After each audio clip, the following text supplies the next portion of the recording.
crafting the argument, presented by Jennifer Kisler. An academic argument is the expression of your point of view on a specific topic. While arguments usually begin with personal opinions, an opinion is not an argument until it is supported by evidence, or facts, from credible sources. An argument is an issue that is meant to be critically viewed.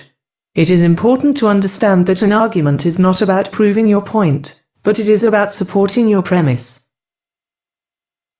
Arguments are very helpful to learning. Arguments can show that you know and understand the material presented, and that you are able to apply your knowledge to various situations. Arguments also sharpen your critical thinking skills. There are several parts to an academic argument. The primary piece is the premise. The premise is your main idea or your claim. The premise should be shared with your audience in the introduction to your argument. Your premise needs to be followed by support. Support means evidence. Evidence means research. An argument is not a valid argument without research.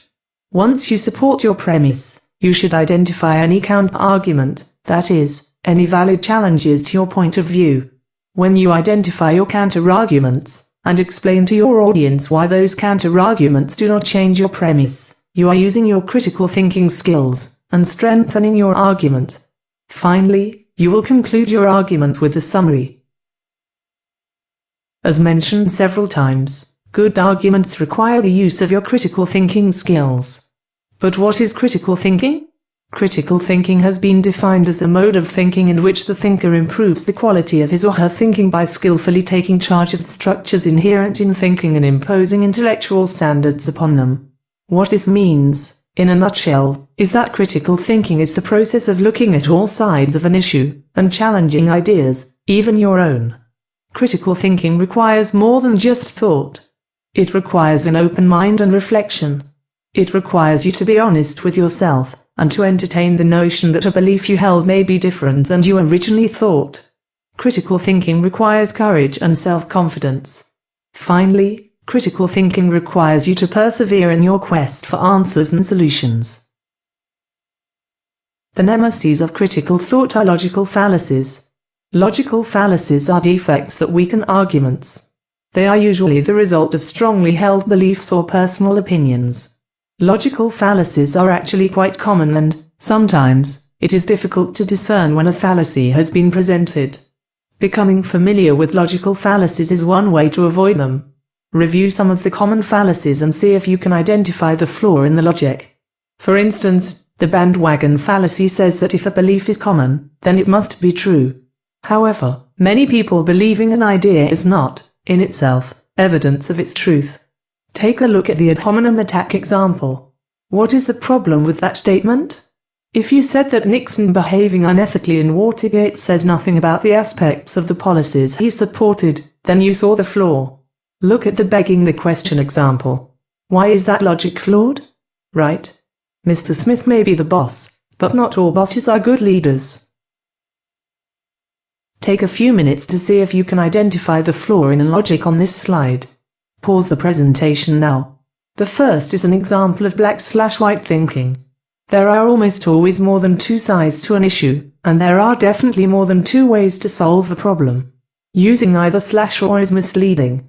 As to example 2, what, exactly, is Dennis Rodman known for? He was a famous basketball player. He was not a diplomat. His basketball skills do not necessarily translate into him being a diplomat or having knowledge of foreign affairs. False causes when the outcome is not obviously a result of the action. You may have passed the class, and you may have relaxed a lot. But correlation does not equal causation. A non sequitur is when the claim is not supported by the evidence. What is the problem with the claim, if I get a new iPhone, I will pass the course? A red herring is an unrelated distraction to the point being made. Yes, to pass the course, you should have studied more. The teacher's personality has no bearing on that statement. Saying school is boring and hard is a generalization. Some students may feel that way, but not all students feel that way. Some students like school. Some students find certain courses less challenging. Finally, spend a few minutes trying to catch the logical flaws in these three statements. The best way to avoid logical fallacies is to understand what they are, so that you can avoid using them in your arguments. Some other tips to keep in mind include questioning your premise.